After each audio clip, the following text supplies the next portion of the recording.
আর তোমার কি আজ অফিস না গেলেই নয়? অফিসে বলে যত তাড়াতাড়ি পারি চলে আসব।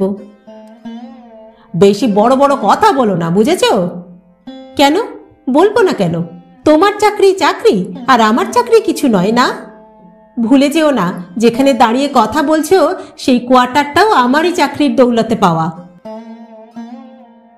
তুমি বুঝি অনেকক্ষণ দাঁড়িয়েছিলে বাপি? বারে, দেবস্মিতাদের জিজ্ঞাসা করলেই তো পারতে। তাতে কি হয়েছে মামুনি? আমি তোমার জন্য ঘন্টার পর ঘন্টা দাঁড়িয়ে থাকতে পারি। তুমি রাগ করেছ? কেন? এই আমি জোর করে রয়ে গেলাম বলে। তুমি তোমার মেয়ের কাছে থাকছো, আমার বলার কি আছে? না, তোমার অসুবিধে হলো। অসুবিধে আমার নয়, তোমারই। নিজের বাড়ি ছেড়ে, বউ ছেড়ে।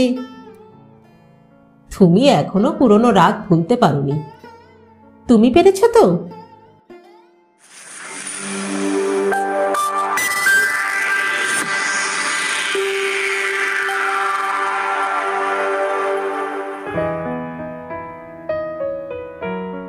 নমস্কার বন্ধুরা, সকলকে স্বাগত জানাই। আমি রাকা, আর আপনারা শুনছেন ইউটিউব চ্যানেল কথা ও কাহিনী বাই রাকা। বন্ধুরা, আজ আমি আবারও চলে এসেছি আমার গল্পের সম্ভার নিয়ে। আজ আমি আপনাদের শোনাতে চলেছি শ্রদ্ধেয়া সাহিত্যিক সুচিত্রা ভট্টাচার্যের লেখা ছোট গল্প সম্পর্ক। গল্প পাঠ যদি ভালো লাগে তাহলে একটা ছোট্ট লাইক করে দেবেন।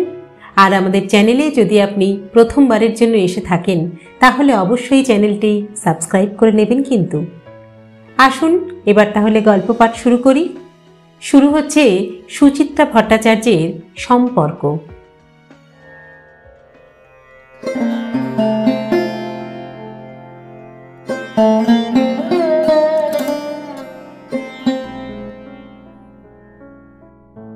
অন্য মনস্কভাবে দরজা খুলতে এসেছিল ইন্দ্রাণী। দরজা খুলেই থমকে গেল। সামনে রজত। না, ঠিক সামনে নয়। কলিং বেল বাজিয়ে রজত একটু সরে দাঁড়িয়ে আছে, প্রায় সিঁড়ির কাছে। চওড়া কাঁধ, দীর্ঘ শরীর, ঝুঁকে আছে অল্প, ঘাড় একপাশে ফেরানো, হাতে জ্বলন্ত সিগারেট। সেই চেনা ভঙ্গি। কতদিন পর এত কাছ থেকে ইন্দ্রাণী দেখছে রজতকে। 5 বছর, না আর একটু বেশি। মুহূর্তে মুছে গেল এক দীর্ঘ সময়। ইন্দ্রাণী অস্ফুটে ডাকল, এসো। রজত মুখ ফেরালো, এগোলো না। দূর থেকেই আড়ষ্ট প্রশ্ন করল, মুনিয়া এখন কেমন আছে? অঘ্রাণ মাস পড়ে গেছে। সূর্য ডুবলেই ঝুপ করে আধার নেমে আসে এ সময়। সিঁড়ির ল্যান্ডিংয়ের বাতিটাও জ্বলছে না আজ। ফ্ল্যাটের খোলা দরজা দিয়ে যেটুকু আলো বাইরে এসে পড়েছে তাতে রজতের মুখ ভালো করে দেখতে পাচ্ছিল না ইন্দ্রাণী। রজত কি হাঁপাচ্ছে? ইন্দ্রাণী নিজেকে স্বাভাবিক রাখতে চাইল, যেন রজতের সঙ্গে রোজই দেখা হয় এমন স্বরে বলল, জ্বরটা বেড়েছে একটু, এসো ভেতরে এসো। দরজা ছেড়ে দাঁড়িয়েছে ইন্দ্রাণী, তবু ইতস্তত করছে রজত। ঘন ঘন কয়েকটা টান মারল সিগারেটে, মেঝেতে ফেলে মাটিতে ঘষে ঘষে আগুন নেভালো। সামনের ফ্ল্যাটের বন্ধ দরজার দিকে তাকিয়ে নিল একবার, পায়ে পায়ে ভেতরে এসেছে। ইন্দ্রাণীর ফ্ল্যাটটা বড় নয়। মাঝারি আয়ের সরকারি কর্মচারীদের জন্য গভর্নমেন্ট কোয়ার্টার যেমন হয় সেরকমই। ছোট বসার ঘর, সামান্য বড় শোয়ার ঘর, টুকরো ডাইনিং স্পেস, রান্নাঘর, বাথরুম, এক চিলতে বারান্দা। সব মিলিয়ে ক্ষেত্রফল 600 স্কোয়ার ফিটও হবে কিনা সন্দেহ। তার মধ্যেও বাড়িটাকে বেশ সাজিয়ে গুছিয়ে রাখে ইন্দ্রাণী। দেওয়াল, মেঝে, রান্নাঘর, বাথরুম, সোফা, শোকেস, খাট, আলমারি, বিছানা সব কিছুই টিপটপ, ঝকঝকে, তকতকে। এক ফোঁটা ধুলো বালি মালিন্যের চিহ্ন নেই কোথাও। ইন্দ্রাণী চিরকালই এরকম, ভীষণ পরিষ্কার পরিষ্কার বাতিক। সারাক্ষণ এত ফিটফাট ভাব, এত কেতাদুরস্ত চেহারা পছন্দ ছিল না রজতের। বলতো বাড়াবাড়ি, শোম্যানশিপ। এটা কি বাড়ি না হোটেলের সুইট? রজত কোনো দিনই এই ফ্ল্যাটটাকে নিজের বাড়ি বলে ভাবতে পারেনি। ইন্দ্রাণীর নামে ইন্দ্রাণীরই চাকরি সূত্রে পাওয়া ফ্ল্যাটে থাকতে রজতের পৌরুষে লাগত। এই নিয়েও কম অশান্তি, কম বাকবিতণ্ডা হয়েছে একসময়। রজতের কাছে এই ফ্ল্যাট হোটেল ছাড়া আর কি বা। সেই ফেলে যাওয়া হোটেলের সুইটে এখন চোখ বোলাচ্ছে রজত। ইন্দ্রাণীর ভুরুতে ভাঁজ পড়ল। রজত কি দেখছে এত খুঁটিয়ে? 5 বছরে কতটা বদল হয়েছে হোটেলের। সেই পার্ক স্ট্রিটের নিলামঘর থেকে কেনা ডিম্বাকৃতি খাবার টেবিল, সেই 4টে পিঠ উঁচু করা কাঠের চেয়ার, সেই ফ্রিজ, সেই দেওয়ালে লাগানো কাচের ক্রকারি কেস, সবই তো তেমনই রয়েছে। ঠিক তেমনটি নেই, কিছু বদলেওছে। যেমন মানুষ বদলে যায় দিনে দিনে, মাসে মাসে, বছরে বছরে। খাবার টেবিল মাঝখান থেকে সরে দেওয়ালের গায়ে এখন। ফ্রিজের রং সাগর নীল থেকে শ্যাওলা সবুজ। ক্রকারি কেসখানাও নামানো হয়েছে হাতখানেক। কিছু জিনিসও বেড়েছে। সময়ের সঙ্গে সঙ্গে যেভাবে মেদ বাড়ে, অভিজ্ঞতা বাড়ে। দরজার ধারে জুতো, খাবারের টেবিল আর পুরনো ম্যাগাজিন রাখার বাহারি কাঠের বাক্স এসেছে একটা। ডান দিকের টানা জালনায় মেনে করা পিতলের পট হোল্ডার 3টে, মনোরম ইনডোর প্ল্যান্টের জন্য। দেওয়ালের ফ্রেমে বাঁধানো টেরাকোটার গণেশ। গণেশটা প্রবালের নিজের হাতে তৈরি। 1.5 মাস ধরে কেটে বানিয়ে দেওয়ালে টাঙিয়ে দিয়ে গেছে প্রবাল। শোয়ার ঘরেও নিজের পেন্টিং টাঙিয়ে দিয়েছে, বাইরের ঘরেও। শুধু বড় রবার গাছটাই আর নেই। নার্সারি থেকে গাছটাকে টব শুদ্ধ কিনে এনেছিল রজত। জালনার ঠিক নিচে ওই ফাঁকা জায়গাটায় রেখেছিল। সকাল বিকেল বারান্দায় নিয়ে গিয়ে রোদ খাওয়াতো, তোয়াজ করত খুব। রজত যেদিন এ বাড়ি থেকে চলে গেল, সেদিনই ইন্দ্রাণী আছড়ে আছড়ে ভেঙেছিল টবটাকে। মাটি শুদ্ধ গাছ উপড়ে ফেলে দিয়েছিল রাস্তায়। রজত কি সেই গাছটাকে খুঁজছে এখনো? ইন্দ্রাণী পলকা প্রশ্ন করে ফেলল, কি দেখছো? কিছু না। রজত অপ্রস্তুত মুখে মাথা ঝাঁকালো। মুনিয়া কি করছে? ঘুমোচ্ছে? না, শুয়ে আছে। যাও না, ঘরে যাও। ইন্দ্রাণী এগিয়ে শোয়ার ঘরের পর্দা সরিয়ে দিল। মুনিয়া, দেখ তোকে কে দেখতে এসেছে। 5 দিন টানা জ্বরে পড়ে আছে মুনিয়া। সন্ধে হলেই লাফিয়ে লাফিয়ে জ্বর বাড়তে শুরু করে। 101, 103, 104, একেবারে নেতিয়ে পড়ে থাকে তখন। এমনিতেই বড় রোগা মেয়েটা, তার উপর জ্বরে একদম কাহিল হয়ে গেছে। মুখ শুকিয়ে এতটুকু। ফোলা ফোলা চোখের তলায় কালি, রুক্ষ চুল ঝামর ঝামর। একটু আগে মেয়েকে হরলিক্স খাওয়ানোর চেষ্টা করেছিল ইন্দ্রাণী। মেয়ে কিছুতেই বসে থাকতে পারছিল না বিছানায়, বারবার শুয়ে পড়ছিল। সেই ঝিম মেরে থাকা দুর্বল মেয়ে রজতকে দেখেই তড়াক করে উঠে বসেছে, শীর্ণ মুখমণ্ডল উদ্ভাসিত। বাপি! রজত প্রায় ছুটে বিছানার পাশে, মেয়ের মুখ চেপে ধরেছে। কি হয়েছে তোমার মামুনি? হ্যাঁ, কেমন আছো তুমি? মুনিয়া আর চোখে ইন্দ্রাণীকে দেখে নিল। তুমি কি করে জানলে আমার অসুখ করেছে? সকালে তোমার নাচের স্কুলে এসে আমি ফোন করেছিলাম যে। প্রতি রবিবার সকালে মুনিয়াকে নাচের স্কুল থেকে নিয়ে যায় রজত, আইনের শর্ত অনুযায়ী। সারা দিন নিজের কাছে রেখে রাত্রিরে ফেরত দিয়ে যায় মেয়েকে। বাড়ি অবধি আসে না, নিচের দরজায় পৌঁছে দিয়ে যায়। আজ মেয়েকে নাচের স্কুলে না পেয়ে রজত ফোন করেছিল বাড়িতে। মুনিয়া আবার একবার তাকালো মায়ের দিকে। ইন্দ্রাণী তাকে রজতের ফোনের কথা বলেনি, ইচ্ছে করেই বলেনি। বাবা সম্পর্কে মেয়ে এত বেশি স্পর্শকাতর। হয়তো বাবা নিতে এসে ফিরে গেছে শুনে আরও বেশি অসুস্থ হয়ে পড়ত। সহজে তো মুখে কিছু প্রকাশ করে না মুনিয়া, তবু ইন্দ্রাণী বুঝতে পারে সব। শনিবার সন্ধে থেকে কেন মেয়ে উচ্ছল হয়ে ওঠে, কেনই বা রবিবার রাত্রে ঘুম আসতে চায় না মুনিয়ার। ইন্দ্রাণী মেয়ের চোখ থেকে চোখ সরিয়ে নিল। 8 বছরের মুনিয়াও অভ্যাস মতো অভিমান মুছে ফেলেছে মুখ থেকে। বাবার গলা জড়িয়ে ধরে নির্মল হাসল। তুমি বুঝি অনেকক্ষণ দাঁড়িয়েছিলে বাপি? বারে, দেবস্মিতাদের জিজ্ঞাসা করলেই তো পারতে। তাতে কি হয়েছে মামুনি, আমি তোমার জন্য ঘন্টার পর ঘন্টা দাঁড়িয়ে থাকতে পারি। রজত মুনিয়ার গালে গাল ঘষছে। ইন্দ্রাণী ঘর থেকে বেরিয়ে এলো। এখন বাপ মেয়েতে নিশ্চয়ই অনেক আহ্লাদিপানা চলবে। সেই যে বুধবার থেকে ইন্দ্রাণী অফিস কামাই করে বসে আছে, দিবারাত্র ছটফট করছে মেয়ের জন্য, তা যেন কিছুই নয়। বাবাকে দেখেই মেয়ে গোলে জল। বেইমান বেইমান, 9 মাস কষ্ট করে তোকে পেটে ধরেছিল কে? ওই বাবা? কে এই এতটুকুন থেকে তিল তিল করে বড় করে তুলল? ডিভোর্সের সময় যখন কোর্টে তোর কাস্টাডি নিয়ে প্রশ্ন উঠল, তখন কেন তোর বাবা টু শব্দটি না করে তোকে আমার কাছে ছেড়ে দিয়েছিল সে কথা বুঝিস? পড়ি কি মরি করে আবার বিয়ে করার জন্য। যার প্রেমে মজেছিল তাকে বিনা থাকতে পারছিল না বলে, যদি মেয়ে নিয়ে নতুন সংসার পাততে অসুবিধা হয়। এখন তারই ওপর ওপর আদিক্ষেতা দেখে ভুলে গেলি তুই? অথচ তোর মা 1 পা এগোলে 10 পা পিছোচ্ছে, শুধু তো তোর কথা ভেবে। ইন্দ্রাণীর চোখ ঠেলে জল আসছিল। দাঁতে দাঁত চেপে রুখল অশ্রু। বাথরুমের লাগোয়া বেসিনের সামনে দাঁড়ালো একটুক্ষণ। চোখে মুখে জল ছেটালো।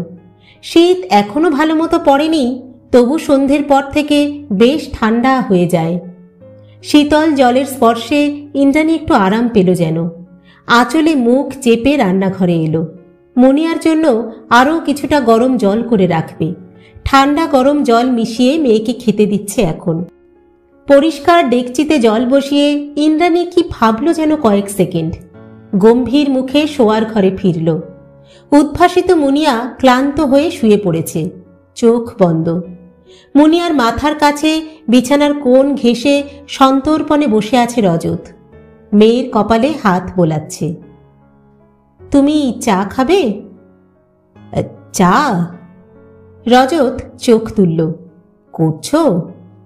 খেলে করব।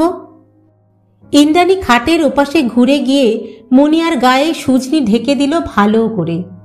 মেয়ের কপালের দিকে না গিয়ে হাত ছুঁয়ে তাপ অনুভব করার চেষ্টা করল। রজত বলে উঠল, গা তো বেশ গরম আছে।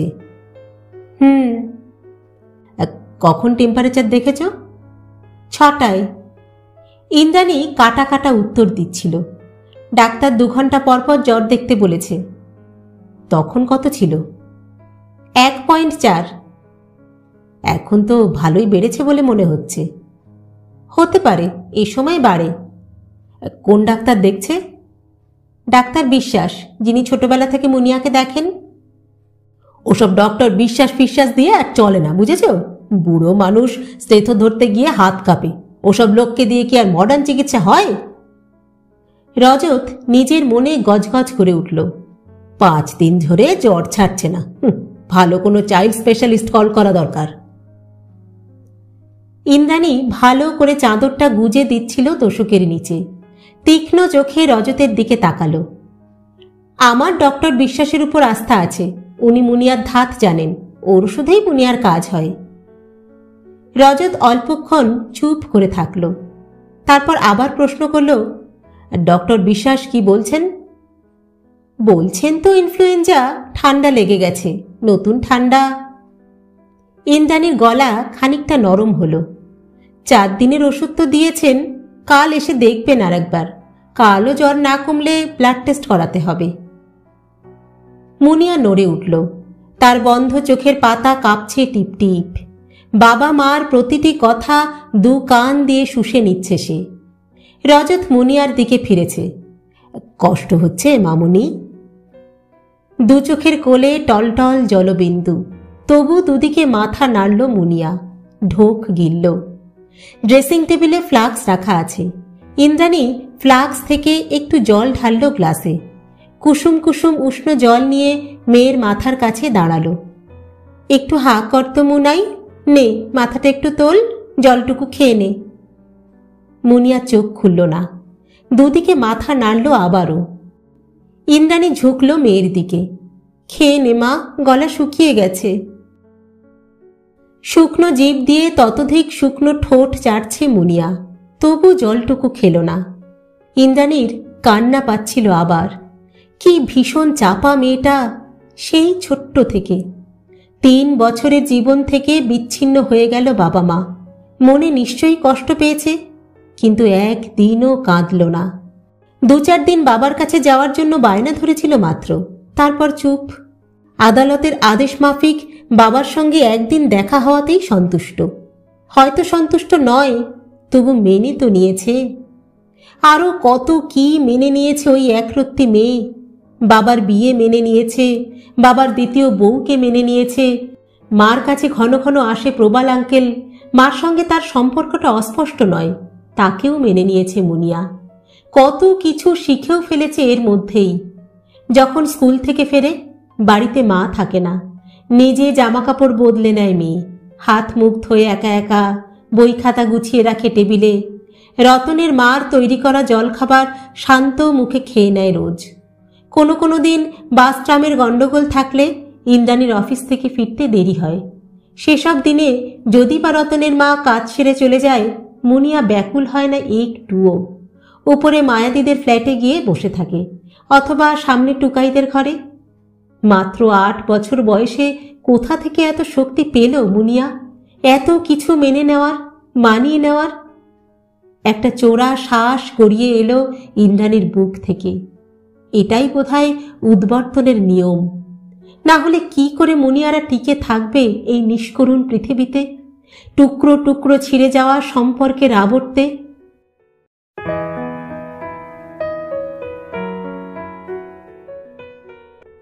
ঠিক 8টায় ইন্দ্রাণী আবার টেম্পারেচার দেখল, 103.2।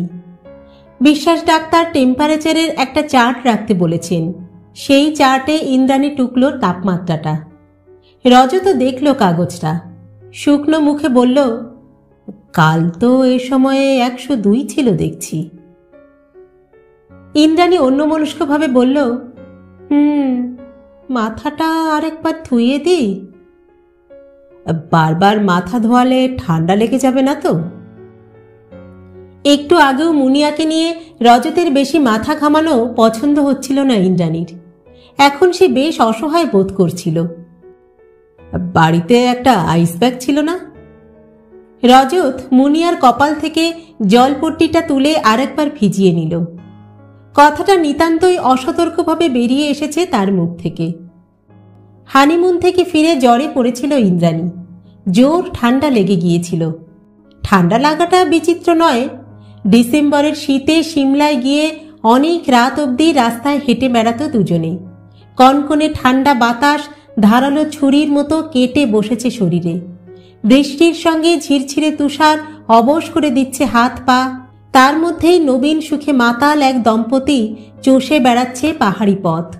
একই ওভারকোটের নিচে শরীরে শরীর মিশিয়ে উত্তপ্ত হতে চাইছে দুজনে। পরিণামে ওই ঠান্ডা লাগা, ওই জ্বর।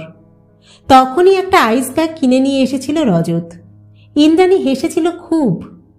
সর্দি বসে একটু জ্বর হয়েছে, তার জন্য আইস ব্যাগ? তুমি কি পাগল? হ্যাঁ পাগল, আমার বউয়ের জন্য আমি পাগলই। তোমার বাবা মা কি ভাববেন বলো তো? কেন, তারা ভাববে কেন? বারে, তাদের বুঝি জ্বরজারি হয় না? তাদের জন্য কোনোদিন তুমি আইস ব্যাগ কিনে এনেছ? অন্যায় করেছি। রজত কাঁধ ছাকিয়ে হেসেছিল। তা বলে তো তোমার কষ্ট দেখতে পারবো না। তুমি অসুস্থ হয়ে পড়ে থাকা মানে? অসভ্য কোথাকার। ইন্দ্রাণী চিমটে কেটেছিল রজতকে। ওই আইস ব্যাগ তুমি আলমারিতে তুলে রাখো প্লিজ। ছিছি, এই সামান্য জ্বরে যে শুনবে সেই বলবে আদিক্ষেতা। তারপর থেকে আলমারিতেই পড়েছিল আইস ব্যাগটা, আর বেরোয়নি কোনো দিন। 5 বছরের দাম্পত্য জীবনেও নয়, 5 বছরের বিচ্ছিন্ন জীবনেও নয়। কথাটা বোধহয় ভুল হলো। বছরখানেক আগে আলমারি গুছোতে গিয়ে ব্যাগটা চোখে পড়েছিল ইন্দ্রাণীর। গরম জামাকাপড়ের তলায় থেকে থেকে রবারের ব্যাগ গলে গেছিল, অযত্নেই, অবহেলায়। ইন্দ্রাণী রজতের চোখ থেকে চোখ ফিরিয়ে নিল। ওটা নষ্ট হয়ে গিয়েছিল, ফেলে দিয়েছি। ও, তাহলে মাথায় ধোয়াও। ইন্দ্রাণীর অস্বস্তি হচ্ছিল, এক সূক্ষ্ম অপরাধ বোধে জীর্ণ হচ্ছিল যেন। ম্লান মুখে বলল, ফ্রিজে আইস কিউব আছে, কিছু বরফ যদি প্লাস্টিকে ভরে কপালে ধরি? ধরতে পারো? রজতের গলাতেও যেন সান্ত্বনা, তাতেও খানিকটা কাজ হবে। ইন্দ্রাণী ডাইনিং স্পেসে এলো। ফ্রিজ খুলে বার করার চেষ্টা করলো বরফ জমার পাত্রটাকে, পারছে না। ডিপ ফ্রিজের কঠিন শৈত্যে জমাট বেঁধে আটকে গেছে পাত্রটা। রান্নাঘর থেকে খুন্তি এনে সজোরে চার দিল বরফের গায়ে, খোঁচালো কয়েকবার, খুঁড়ল, কোনো কিছুতেই ভাঙছে না তুষার স্তূপ। ইন্দ্রাণী রজতকে ডাকল, একটু এদিকে শুনে যাও।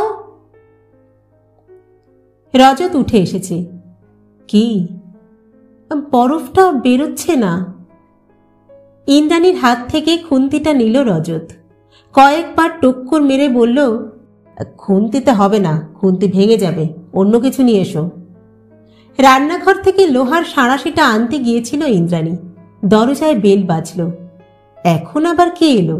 দিদি জামাইবাবু, দাদা বৌদি, নাকি ওপরের মায়াদি? হ্যাঁ, মায়াদি। দরজা খুলতেই হুড়মুড় করে ঢুকে পড়েছে ভিতরে। এই, মুনিয়া কেমন আছে রে? জ্বর কমল? বলেই মায়ার নজর গেছে রজতের দিকে। কয়েক সেকেন্ড হতচকিতের মতো দাঁড়িয়ে রইল। ইন্দ্রাণী অনুচ্চস্বরে বলল, মুনিয়াকে দেখতে এসেছে। ও। রজতকে আপাদ মস্তক জরিপ করল মায়া। রজত সামান্য হাসার চেষ্টা করল। কেমন আছেন? ভালো। মায়ার মুখে অসন্তোষের ছাপ। আপনার সংসার কেমন চলছে? পলকের জন্য রজত পাংশু হয়ে গেল। উত্তর না দিয়ে ধীর লয়ে ঘাড় নাড়ল শুধু, এত ধীরে যে হ্যাঁ না ভালো মন্দ কিছুই বোঝা যায় না। ব্যস্ত ভঙ্গিতে বরফ খোঁড়ায় মন দিল। মায়া রজতকে আর আমল দিল না, সোজা শোয়ার ঘরে গিয়ে মুনিয়াকে দেখে এলো। ইন্দ্রাণীকে বলল, যা ভেবেছিলাম তাই, জ্বর তো বেশ বেড়েছে। ইন্দ্রাণী অস্ফুট স্বরে বলল,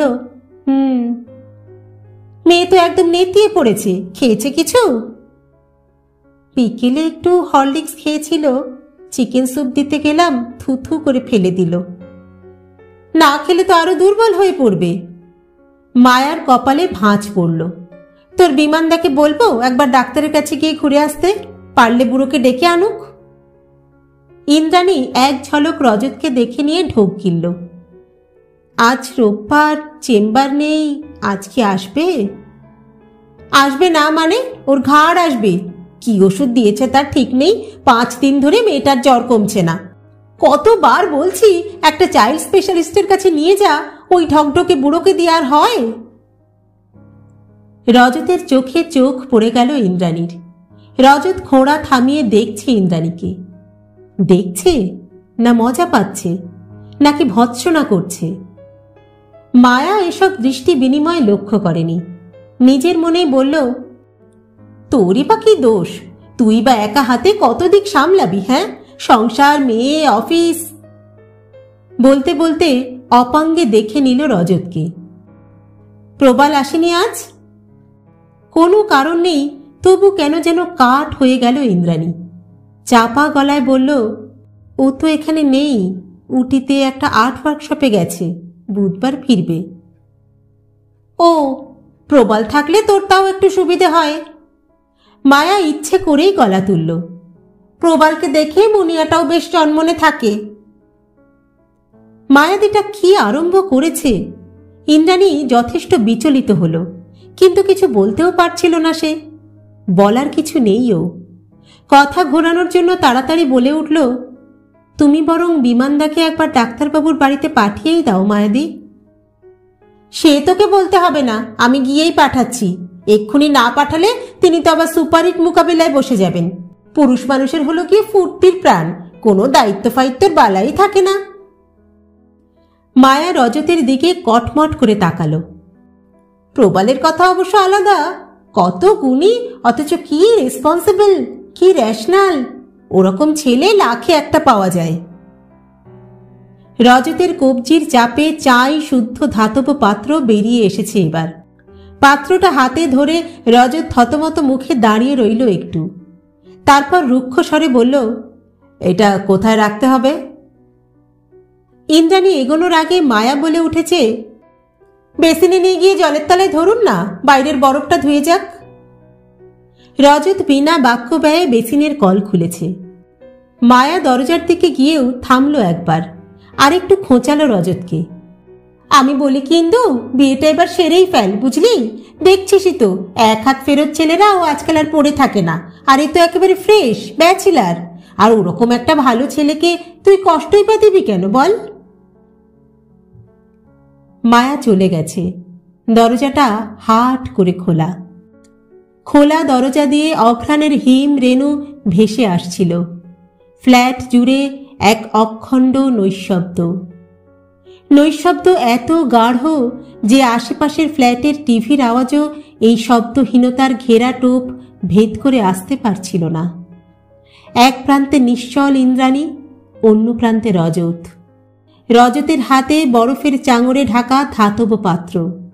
বেসিনে জল পড়েই চলেছে।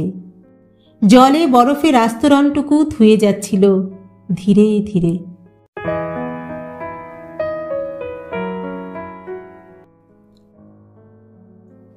ইন্দ্রাণী দরজা বন্ধ করে দিল। 5 বছরের ব্যবধানে আজ হঠাৎ এত সামনাসামনি রজতের সঙ্গে দেখা হওয়ার পর এতক্ষণ এক ধরনের অস্বচ্ছ অবরোধ কাজ করছিল দুজনের মাঝখানে। মায়া এসে আচমকাই যেন শুষে নিয়ে গেছে কুয়াশাটুকু। অবরোধটা যদিও আছেই, তবু যেন দুজনে অনেক স্পষ্টভাবে দেখতে পাচ্ছে পরস্পরকে। তাদের মাঝে অনেক না বলা কথা আপনা আপনি বাংময় হয়ে উঠেছে। ইন্দ্রাণীর হৃৎপিণ্ড, 33 বছরের শরীর, ভরাট বুক, নিটোল হাত পা, ফোলা ফোলা গাল, ফর্সা গ্রীবা এই মুহূর্তে এক স্পন্দন অনুভব করছিল। মায়া ঘরের গুমোট আকাশে হঠাৎ বিদ্যুতের মতো ঝলসে উঠে পেরিয়ে গেছে।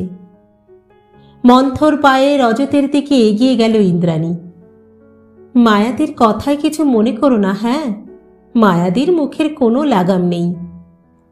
রজত কল বন্ধ করল। বরফগুলো কিসে ভরবে, ভরে ফেলো। ইন্দ্রাণী ছুট্টে ঘরে ঢুকে গেল। এই মুহূর্তে রজতের সামনে থেকে সরে যেতে পারলে খানিকটা স্বস্তি বোধ করছিল সে। রজত কি আহত হয়েছে? ইন্দ্রাণীর তাতে বইয়েই গেল। তোষকের তলা থেকে একটা বড় সড়ো প্লাস্টিকের ব্যাগ বের করল ইন্দ্রাণী। ঘর থেকে বেরোতে গিয়েও থামল। কি মনে করে মেয়ের কাছে এসে ঝুঁকেছে। মুনিয়ার মুখ বেশ লাল, থেকে থেকে তপ্ত নিঃশ্বাস পড়ছে। ইন্দ্রাণী গাঢ় স্বরে ডাকল, মুনিয়া। মুনিয়া সাড়া দিল না। ইন্দ্রাণী মেয়ের গালে গাল ছোঁয়াল। এক্ষুনি কষ্ট কমে যাবে মা। মুনিয়ার কপালের জলপটি শুকিয়ে খটখটে। কাপড়ের টুকরোটাকে ভিজিয়ে ইন্দ্রাণী লেপটে দিল মেয়ের কপালে। ঘর থেকে দ্রুত বেরিয়ে গিয়ে রজতের হাত থেকে বরফের টুকরোগুলো নিল, ভরল প্লাস্টিক ব্যাগে। দুজনে একসঙ্গে ফিরল মেয়ের কাছে। মুনিয়ার মাথার দুপাশে বসে আছে তার বাবা মা। দুজনে দুদিক থেকে ধরে আছে বরফের ব্যাগ। দুজনেই মেয়েতে নিবদ্ধ। দুজনেই মেয়ের সংশয়ে আকুল। দুজনেরই স্নায়ু টান টান। নীরবে বসে থাকতে থাকতে ইন্দ্রাণী একটা ছবি পাচ্ছিল, পুরনো ছবি। মলিন স্মৃতি হয়ে কোনো গোপন কুঠুরিতে ছিল এতদিন, হঠাৎই ভীষণভাবে জ্যান্ত। 1.5 বছরের মুনিয়া খাটে বসে খেলছে। অফিস যাওয়ার জন্য তৈরি হচ্ছে রজত। ইন্দ্রাণী ড্রেসিং টেবিলের সামনে। রজত বলল, মেয়ের গায়ে হাত দিয়ে দেখেছ? ইন্দ্রাণী বলল, দেখেছি, ছ্যাঁক করছে। ছ্যাঁক নয়, জ্বর আছে। আর তোমার কি আজ অফিস না গেলেই নয়? এটা কোন মাস খেয়াল আছে? এপ্রিল। এর মধ্যে আমার 14টা সেল শেষ।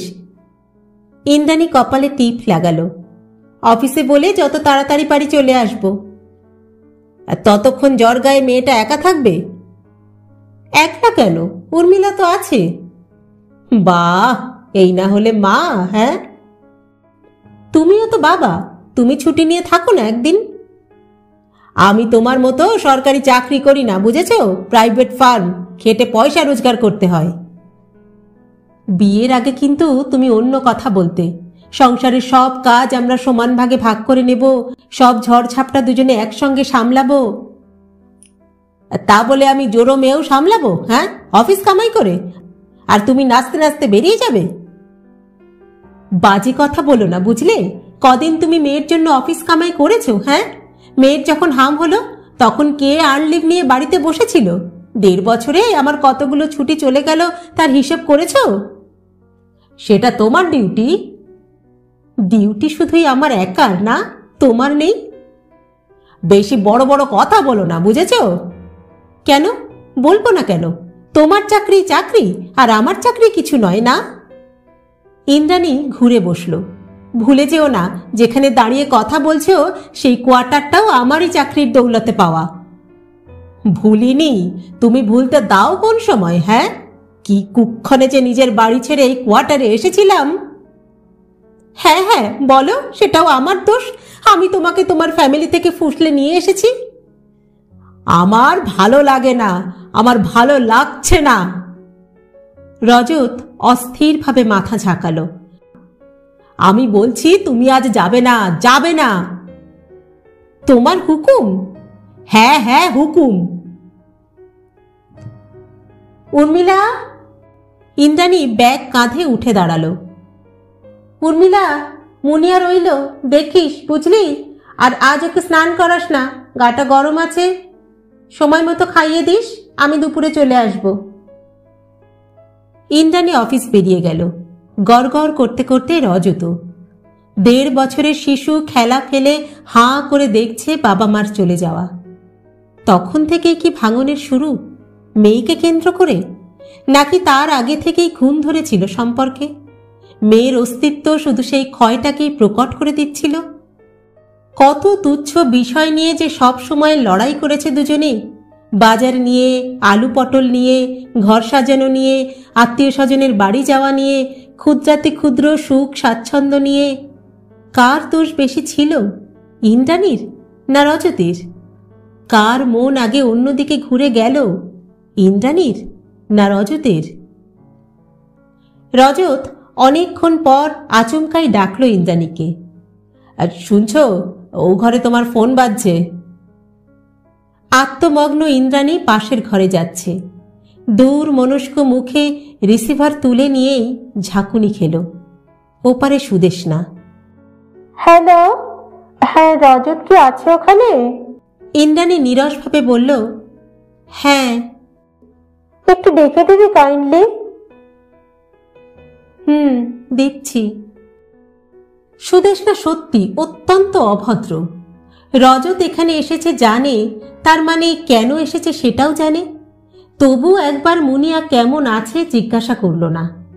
করলে অবশ্য ইন্দ্রাণীও খুব পাত্তা দিত না। মুনিয়া ইন্দ্রাণীর, শুধুই ইন্দ্রাণীর। সুদেষ্ণার অধিকার নেই মুনিয়ার কথা জানার। রজত টেলিফোনে কথা বলছিল। ভারী পর্দার এপারে ইন্দ্রাণী স্থানুবৎ। তার এক সময়ের প্রিয় বান্ধবী কথা বলছে তার এক সময়ের প্রিয় মানুষটির সঙ্গে। ইন্দ্রাণী এখন কেউ নয় ওই দুজনের। 2-4টে শব্দের টুকরো কানে আসছিল ইন্দ্রাণীর। না না, ডাক্তার আসছে। দেখি আর একটু। বলতে পারছি না ঠিক। ক্রমশ ডুবে যাচ্ছে রজতের স্বর। ছি! ইন্দ্রাণী নিজেকে থমকালো। সে কিনা শেষে আড়ি পাচ্ছে। ফোন রেখে রজত বাথরুমে গেল। মিনিট কয়েক পরে ফিরেছে। সেও চোখে মুখে একটু জল দিয়ে এসেছে বোঝা যায়। এই আলগা শীত শীত রাতেও রুমালে মুখ মুছছে। ইন্দ্রাণী ট্যাচ্চা চোখে দেয়াল ঘড়ির দিকে তাকালো। অনেক রাত হয়েছে, 9টা বাজে, এবার বাড়ি যাও। মুনিয়ার জ্বরটা কমল না। রজত আমতা আমতা করে বলেই ফেলল, ভাবছি আজকের রাতটা মুনিয়ার কাছে থেকেই যাই। দরকার হবে না। ইন্দ্রাণী কঠিনতর। এরকম টেম্পারেচার তো রোজই উঠছে। দরকারের কথা নয়, এটা ডিউটির ব্যাপার। আমি বাবা, আমার একটা কর্তব্য আছে। মেয়ের জন্য আমারও তো দুশ্চিন্তা হয়। নিজের চোখে মেয়ের এই অবস্থা দেখে আমি যাই কি করে? তাই বুঝি? যাওয়া যায় না বুঝি? রজত চুপ করে রইল। ইন্দ্রাণী আবারও হুল ফোটালো। সুদেষ্ণার পারমিশন নিয়েছ? রজত বিভ্রান্ত মুখে তাকালো। তুমি আমাকে আমার মেয়ের অসুখের সময়ও তার কাছে থাকতে দেবে না ইন্দ্রাণী? রাত বাড়ছে। রজত মেয়েকে ঘুম পাড়াচ্ছিল। বিশ্বাস ডাক্তার এসে দেখে গেছে মুনিয়াকে। কাল রক্ত পরীক্ষা করাতেই হবে, সঙ্গে স্টুল, ইউরিনও। অসুখটা সম্ভবত ফ্লু নয়, টাইফয়েড গোছের কিছু হবে। তবে তার মতে সাময়িক উত্তেজনা থেকে নারীর গতি চঞ্চল হয় অনেক সময়, সেটাও হয়তো জ্বর বাড়ার একটা কারণ। জ্বর কমানোর জন্য ওষুধও তিনি দিয়ে গেছেন, তরল পাইরেজেসিক। রজতই বেরিয়ে কিনে এনেছে ওষুধ। বিমানের বাধা শুনেনি, মায়ার ব্যঙ্গও না। 1 ডোজ ওষুধ পড়ার পর থেকেই মুনিয়ার জ্বর নামছে একটু একটু করে। মায়া আর বিমান ইন্দ্রাণীকে বলে গেছে একটু অসুবিধা হলেই ওদের ডাকতে। রজতের উপস্থিতি তারা ধর্তব্যের মধ্যেই আনতে চায়নি। তাতেই বুঝি আরও জেদ চেপে গেছে রজতের। সে আজ মুনিয়ার কাছে থাকবেই। ইন্দ্রাণী টুকটাক ঘরটাকে গুছিয়ে নিচ্ছিল। বরফের প্লাস্টিক ব্যাগ বাথরুমে রেখে এলো। খাটের লাগোয়া ছোট টেবিলে ঔষধপত্র সাজিয়ে রাখলো ঠিক করে। মুনিয়ার জামা, প্যান্ট, ইন্দ্রাণীর শাড়ি, ব্লাউজ শুকোচ্ছিল বারান্দায়। রতনের মা দুপুরে কেচে মেলে দিয়ে গেছে। সেগুলোকে তুলে এনে ভাঁজ করে আলনায় রাখল। মুনিয়ার পড়ার টেবিলে প্রবালের একটা ফটোগ্রাফির বই পড়ে আছে। প্রবালই রেখে গেছে যাওয়ার সময়। রজতকে একবার আর চোখে দেখে নিয়ে ইন্দ্রাণী বইটাকে সরিয়ে রাখল ড্রয়ারে। ছোট্ট হিরে বসানো প্রবালের একটা আংটি ড্রয়ারে পড়ে আছে। আংটিটাকে ঠেলে দিল ভেতর দিকে। কেন যে ঠেলল ইন্দ্রাণী নিজেও জানে না। জ্বর কমার পর মুনিয়া অল্প স্বল্প কথা বলছিল। রজত মুনিয়ার কপালে মৃদু চাপড় দিল। বলো কি তোর? চোখ বোঝ। মুনিয়ার শীর্ণ ঠোঁটে অনাবিল হাসি। লাজুক মুখে বলল, ঘুম আসছে না বাপ্পি। ইন্দ্রাণী জিজ্ঞেস করল, কিছুই তো মুখে তুললি না, এখন খাবি একটু কিছু? কি খাবো? হরলিক্স খা। মুনিয়া নাক কোঁচকল। চিকেন স্যুপ, ওপরে গোলমরিচ ছড়িয়ে দেব ভালো করে। না। রজত বলল, সলিড কিছু দাও না, কড়া করে টোস্ট। মুনিয়া সঙ্গে সঙ্গে রাজি। খালি টোস্ট 1 পিস খাবো। হ্যাঁ। রান্নাঘর থেকে টোস্ট করে আনতে আনতে মুনিয়ার গলা শুনতে পাচ্ছিল ইন্দ্রাণী। বাপি, তুমি সত্যি সত্যি থাকবে তো? রজত বলল, থাকবো রে বাবা, থাকবো। আমি যখন ঘুমোবো তখনও থাকবে? আমার পাশে ঘুমোবে? ঘুমোবো। রজত শব্দ করে হাসছে, ঠিক যেভাবে হাসতো ইন্দ্রাণীকে বিয়ে করার আগে, পরে পরেও। হাসিটা কেন যে হঠাৎ হারিয়ে গিয়েছিল। হাসিটা রজত স্থগিত রেখেছিল অন্য আরেকজনের জন্য। ইন্দ্রাণী এখনো ভেবে পায় না রজত কি দেখেছিল সুদেষ্ণার ভেতর।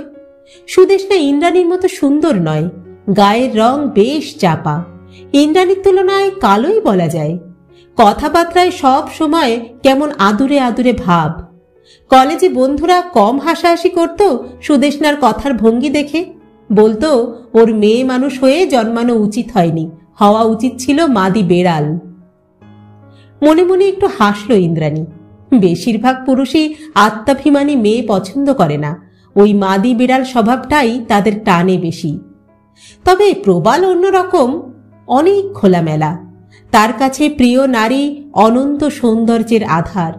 এই সৌন্দর্যে কোনো বন্ধন নেই। ঘাস, ফুল, লতাপাতা, দিগন্ত বিস্তৃত সবুজ ধানক্ষেতের মতো এও এক প্রকৃতির বিস্ময়। এ কথা প্রবালই তাকে বলেছে বারবার। প্রবাল কেন যে প্রথম থেকে জীবনে এলো না ইন্দ্রাণীর? এই মুনিয়া, এত জটিলতা থাকতো না তাহলে? দ্বিধা দ্বন্দ্বের জীবনটার মুখোমুখি হতে হতো না ইন্দ্রাণীকে? ইন্দ্রাণী টোস্ট এগিয়ে দিল মেয়ের দিকে। উঠে বসো, নাও খেয়ে নাও। মুনিয়া রজতের হাত চেপে ধরল। বাপি খাইয়ে দেবে। বুকের ভিতর পিন ফুটছে, তবু ইন্দ্রাণী নিজেকে নিস্পৃহ রাখার চেষ্টা করল।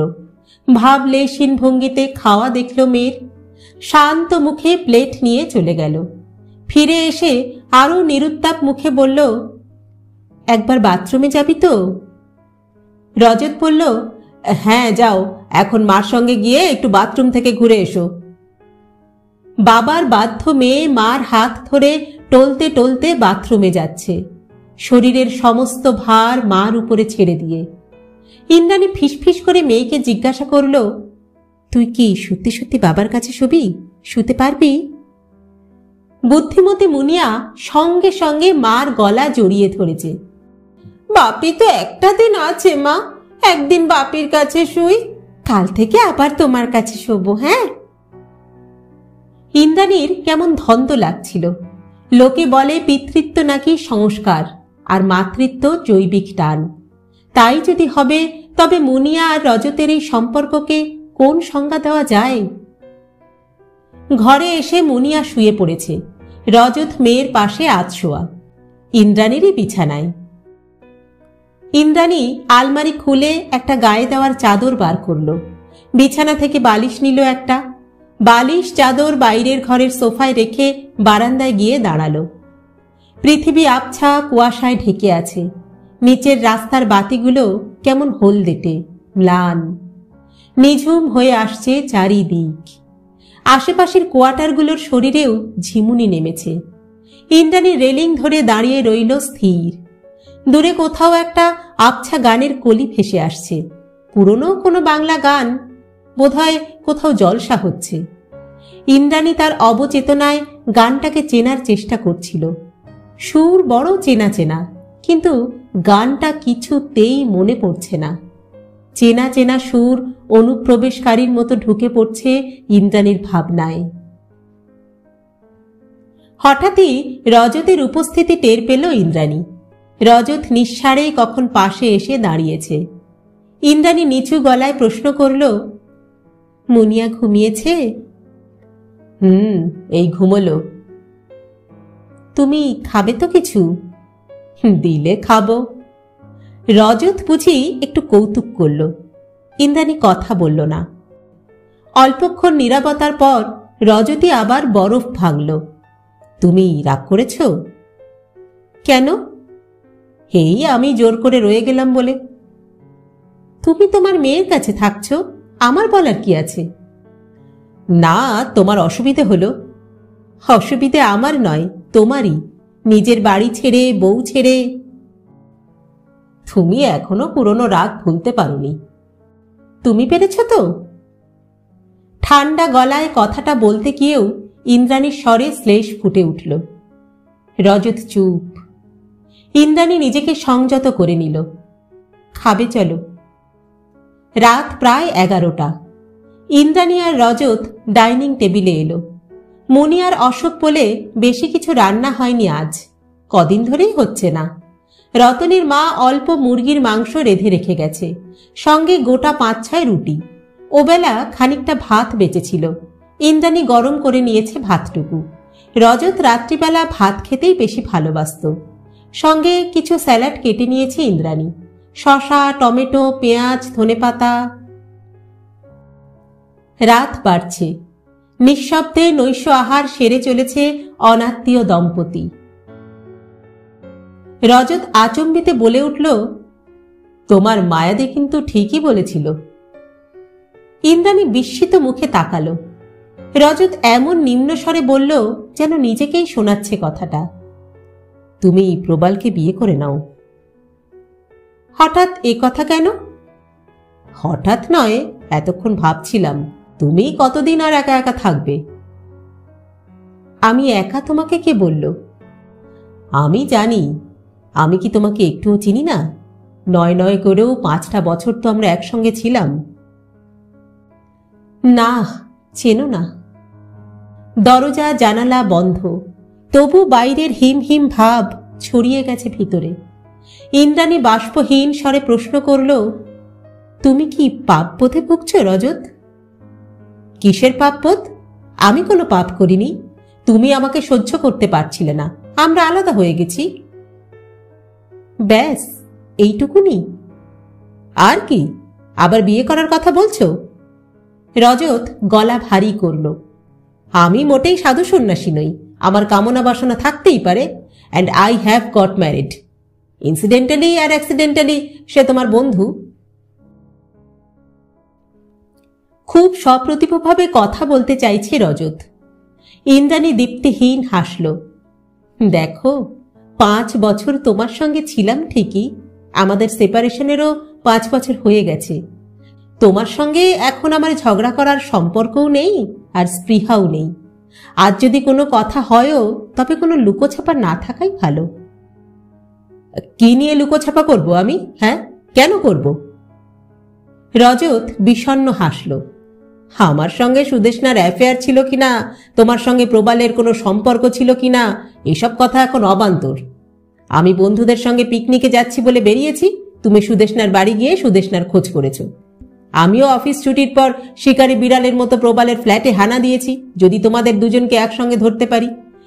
কিন্তু এসব কথা এখন কেন তুলবো আমরা? হ্যাঁ, সুদেষ্ণা বা প্রবাল তো অনেক পরের ফ্যাক্টর, বলতে পারো আফটার এফেক্ট। তার অনেক আগে থেকেই তো আমরা পরস্পরের উপরে বিশ্বাস হারিয়েছিলাম, রেসপেক্টও। কোনো সম্পর্কে ফাটল না ধরলে। ফাটল আমি তৈরি করিনি, তুমি তৈরি করেছ। ইন্দ্রাণী এতক্ষণে ধৈর্য হারালো। তোমার রুচি আলাদা, তোমার চিন্তা ভাবনার লেভেল আলাদা, তোমার মধ্যে অনেক কমপ্লেক্স। ফ্ল্যাট নিয়ে, আমার চাকরি নিয়ে, আমি যে স্বাবলম্বী সেটাই তো তুমি বরদাস্ত করতে পারোনি। হয়তো তাই। ইন্দ্রাণী যতটা উত্তেজিত, রজত ততই নির্লিপ্ত। তোমার হিসাবে তুমি ঠিক, আবার আমার হিসেব অন্যরকম। তুমি ভয়ানক জেদি, তুমি অহংকারী। আমার বাবা মাকে তুমি কোনোদিন মানুষ বলে গণ্য করনি। আমার কোনো নিজস্ব সার্কেল থাক তাও তুমি সহ্য করতে পারোনি। But all this things are past Indrani. আমাদের ডিভোর্সে এমন কোনো কারণ ছিল না যা লাখ লাখ ডিভোর্সের কারণের থেকে আলাদা। কি ঠিক তো? ইন্দ্রাণী নিজের অজান্তেই ঘাড় নেড়ে ফেলল। তাহলে তোমারও আর পুরনো রাগ পুষে রেখে লাভ নেই। আমারও কোনো বিদ্বেষ থাকা উচিত নয়, পাক ঘাটাও উচিত নয়। রজত ইন্দ্রাণীর দিকে ঝুঁকল। আনমনে একটা একটা শশার টুকরো মুখে ফেলে চিবল খানিকক্ষণ। আত্মগতভাবে বলল, আমরা যখন শিয়াল কুকুরের মতো ঝগড়াঝাটি করতাম, পরস্পরকে আছড়াতাম, কামড়াতাম, দুজনেরই মনে হতো আমি ভালো আর তুমি খারাপ। কিন্তু কথাটা তো সত্যি নয়। আমরা কেউই ভালো লোক নই, আবার কেউই খারাপও নই। We are just 2 ordinary people, most ordinary, অকিঞ্চিৎকর রকমের সাধারণ। আহার, নিদ্রা, মৈথুন, সামান্যতম সুখ, সামান্যতম স্বাচ্ছন্দ্যের জন্য একটা উন্মত্ত দুটো মানুষ মাত্র, যাদের শুধু চাই চাই চাই, যারা পরস্পরকে কিচ্ছু দেবে না, দিতে চায় না, এমন দুটো জীব। রজতের কথায় কোনো ঝাঁঝ নেই, কোনো তিক্ততা নেই, যেন এক অমোঘ দৈব বাণী উচ্চারণ করছে সে। ইন্দ্রাণী ঠিক মানতে পারছিল না কথাগুলো, কোথায় যেন বাধ ছিল তার। সত্যিই কি তারা ওই রকম? থমথমে মুখে ইন্দ্রাণী বলল, তুমি গায়ে পড়ে এত কথা শোনাচ্ছ কেন? আমি তো কোনো পুরনো কথা তুলিনি, তুমি নিজেই। হ্যাঁ, আমি নিজেই তুলেছি, নিজেই বলছি।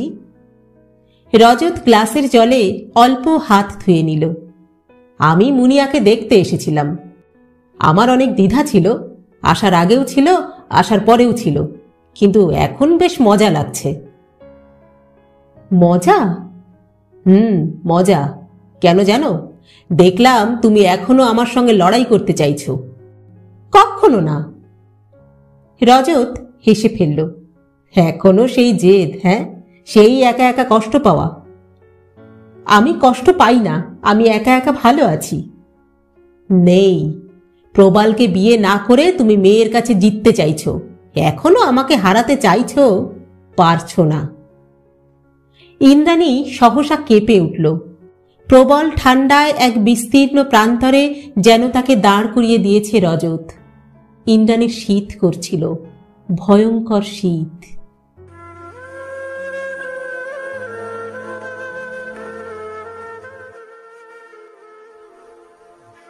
সামান্য শব্দে ইন্দ্রাণীর তন্দ্রা ছিঁড়ে গেল।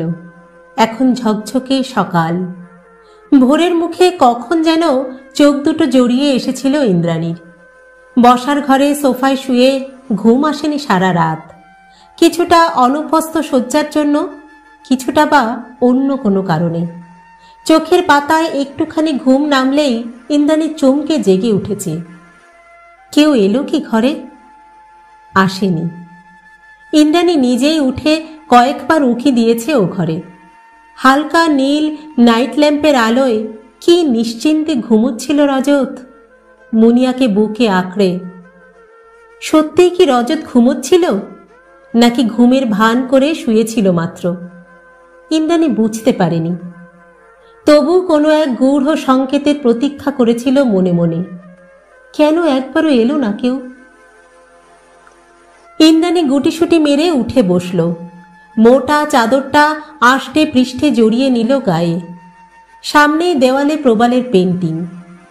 একা নারী দাঁড়িয়ে আছে জানলায়, দু হাতে খামচে ধরেছে জানলার শিক। জানলার ওপারে উন্মুক্ত আকাশ, জানলার পাশেই খোলা দরজা।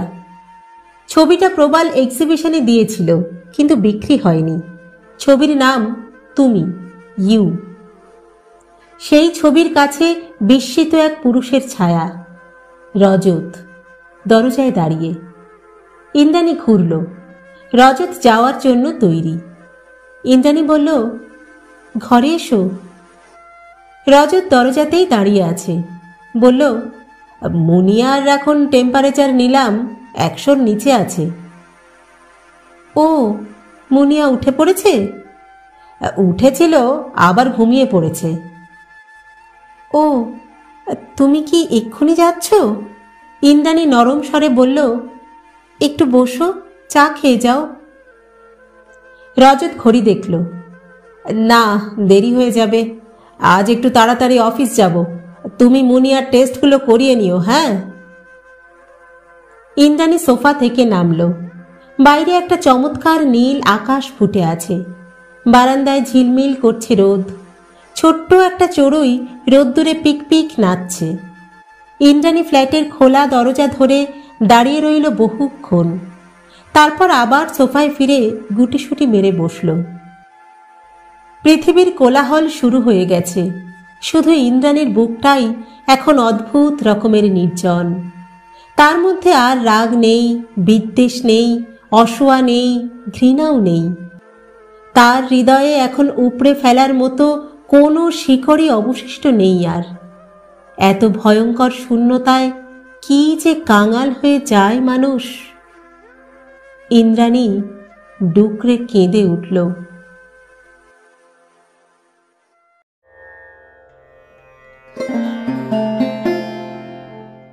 শেষ হলো আজকের ছোট গল্প সম্পর্ক। লিখেছেন শ্রদ্ধেয়া সাহিত্যিক সুচিত্রা ভট্টাচার্য। গল্প পাঠ করলাম আমি রাকা। আপনারা শুনছেন ইউটিউব চ্যানেল কথা ও কাহিনী বাই রাকা। আজকের গল্পটি কেমন লাগলো আপনাদের কমেন্ট বক্সে অবশ্যই জানাবেন। কিন্তু গল্প পাঠ যদি ভালো লাগে তাহলে আমাদের চ্যানেলটি লাইক, শেয়ার ও সাবস্ক্রাইব করতেও ভুলবেন না। কিন্তু নিজে তো গল্প শুনছেনই, বন্ধুদেরকেও শোনান। গল্প পাঠ যদি ভালো লাগে তাহলে আমাদের চ্যানেলের লিংক আপনি শেয়ার করুন বন্ধুদের সঙ্গে, কাছের মানুষদের সঙ্গে। আজ তাহলে এই পর্যন্তই। পরবর্তী গল্প নিয়ে ফিরে আসবো খুব শীঘ্র। ততদিন সকলে সুস্থ থাকবেন, ভালো থাকবেন এবং অবশ্যই আমাদের সঙ্গে থাকবেন। নমস্কার।